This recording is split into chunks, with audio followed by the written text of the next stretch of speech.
Periscope, que es la aplicación de Twitter. Bueno, vamos a hablar ahora de economía. Está para ello en línea Gustavo Nefa. Gustavo, buen día, ¿cómo te va? ¿Qué tal? Buen día, ¿cómo estás, José Luis? Bien, bien, bueno, un gusto y gracias por haber aceptado esta conversación. Gustavo, desde el inicio de la crisis cambiaria, una de las discusiones que se armaron era si esto tenía que ver, digamos, con la política del Banco Central de la República Argentina, si esto tenía que ver con no haber vetado el gobierno la ley impulsada por Massa y Stolbizer al respecto de imponer un tributo a la renta financiera, o si esto tiene que ver con la modificación de la tasa internacional de medio y largo plazo de la Reserva Federal de Estados Unidos, y cuáles son las razones reales de este tremendo cimbronazo que llevó el dólar de un valor de 18 a los valores actuales que por lo menos habían cerrado el viernes pasado a 28. Quería que nos contaras tu lectura y análisis de todo esto. Sí, primero, mencioné varias cosas. Una, me parece que actuó como disparador y no es la excusa, básicamente, no es la causa del comienzo de esta crisis cambiaria, que se vino en corrida cambiaria, que es algo más fuerte todavía, que es el impuesto a la renta financiera no residente. Es algo muy técnico, pero bueno, le empezamos a cobrar impuestos a los extranjeros que hacen debate. Básicamente es eso. Eso actuó como disparador. El 24 de mayo eso lo que hizo fue un retiro bastante importante de inversión extranjera. Fueron 1.400 millones de dólares de un día para otro porque entraron en vigencia ese impuesto. Pero de ninguna manera esa es la causa de fondo. La causa de fondo tenemos que encontrarla en el otro concepto que vos introdujiste muy bien, que es el aumento de las tasas de interés internacionales. ¿Qué tiene que ver con Argentina todo esto? Bueno, la tasa de interés internacional arrancó el año pasado a subir.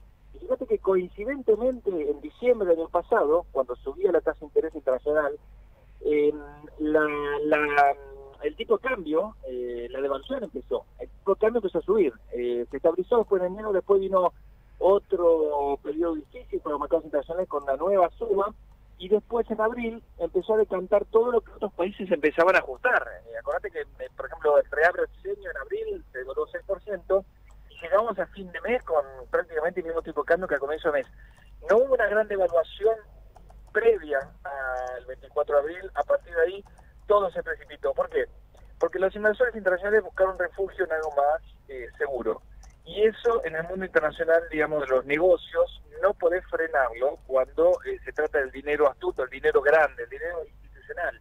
Y eso es lo que provoca las grandes caídas de las monedas internacionales. Eso es lo que pasó en Argentina, que obviamente se encontraba muy vulnerable frente a cualquier shock externo cuando vivía de prestado.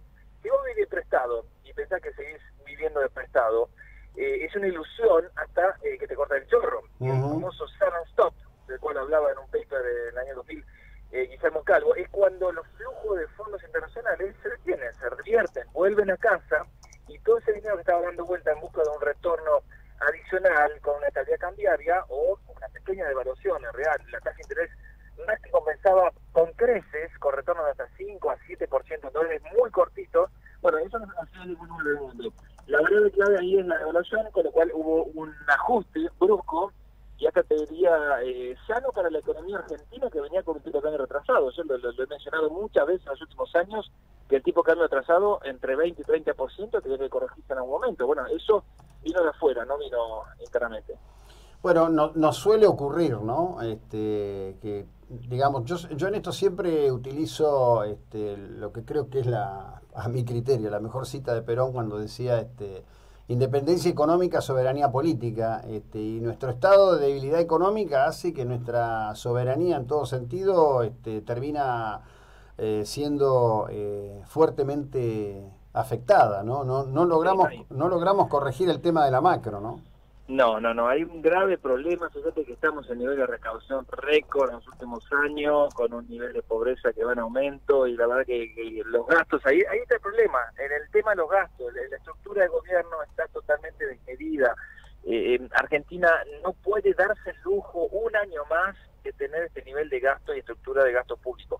¿Por qué? Porque si vamos a hablar de estos temas una y otra vez, la devaluación es consecuencia en gran parte, no digo todo, pero en gran parte de la inflación, que como consecuencia obviamente de aplicar, digamos, el aumento de todos los precios, termina afectando el tipo de cambio, que es otro precio más de la economía. Es decir, el tipo de cambio real, para que el oyente lo entienda, es tomando en cuenta la inflación. Es decir, un tipo de cambio 20, 25, 30, 35, 40, a mí no me dice exactamente nada. Decime cuál es el nivel de inflación que tiene esa economía, que es la nominalidad que tiene esa economía, claro, y te diré cuál es el tipo de cambio que te mereces o que debes tener. Argentina es tomador de precios internacionales, bueno, algunos productos muy básicos como aceite de soja, donde somos líderes, o incluso soja, tercer producto mundial, pero es tomador de precios y no es formador de precios. Recibe todos los coletazos porque tiene muchas debilidades y no tiene la casa en orden. Tener la casa en orden significa disciplina fiscal. Sin ir más lejos, Chile, Perú, te estoy mencionando dos casos exitosos que han logrado ordenar sus finanzas públicas, y te hablo de casos como el caso de Perú, que en los años fue un defaultador serial.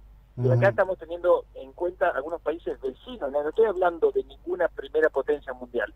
Eso tiene que estar metido también en una estructura política para generación de dólares genuinos. Y la única manera de generar dólares genuinos es a través de las exportaciones o bien a través de la inversión en directa extranjera, que traiga sus dólares acá para producir, o para los argentinos, pero tenemos un mercado interno muy chico, como Brasil, o para exportar. Entonces, en definitiva, volvemos a la famosa ecuación de dólares internos, que viene a suplir la falta de dólares que necesita el sector externo. Ahí es donde tenemos que poner el foco en los próximos años. Bueno, ahora te pregunto, vos acabas de hacer cita al respecto de la cuestión del mercado interno. Australia tiene la mitad de población que Argentina, y en términos macro, en términos de distribución de ingreso y en términos de estructura de país, nos cuadruplica a nosotros. Sí, pero tiene, Australia tiene más de $40.000 de PIB per cápita, Argentina con este tipo de cambio apenas 4.000. Estamos hablando de dos economías totalmente distintas. Sí es cierto que las analogías existen por la extensión del territorio, por la población, por el sector agropecuario. En muchos casos Argentina se pensaba que iba a tener un destino como el de Australia. Australia supo resolverlo mejor porque primero tuvo un aliado muy importante que fue Commonwealth de Gran Bretaña, de intercambio entre sus ex colonias, que le dio, digamos, un impulso muy grande. Segundo, en realidad, Australia es un caso muy paradigmático. Dentro del G10, es el G7 ampliado a 3 países, Australia, Nueva Zelanda, y no me acuerdo cuál es el tercero, pero ese conjunto de países ricos del planeta es la única economía que no entró en recesión en el 2008. O sea, Australia se preparó. Australia en 20 años, no lo hizo en un año, y Argentina no va a hacer en un mandato, ni en 2.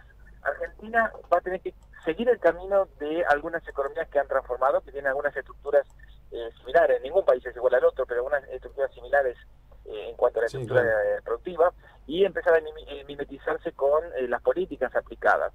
Podemos tomar en cuenta el sector público como impulsor de las exportaciones. Bueno, me gustaría ver un montón de avances en ese sentido, si las fundaciones exportar y todo ese tipo de estructura del Estado son bienvenidas, y una reestructuración del gasto del Estado obviamente es más que necesaria. Por ahora estamos apagando el fuego, siempre aparecen los bomberos, pero cuando esto se calme creo que necesitamos una refundación del Estado argentino, que ha sido en los últimos 40 años, te digo, no tenemos culpa del peronismo aquí, sino mucho más atrás, incluso con otros mandatos, ha sido el causante, el disparador en gran parte de nuestras crisis cambiarias y inflacionarias. Gustavo, gracias por la ilustración, buena jornada, muy amable por tu tiempo. Bueno, muchas gracias y los felicito por el programa. Gracias, muy amable. Bueno, aquí estamos, con quien compartíamos es con Gustavo Nefa, estamos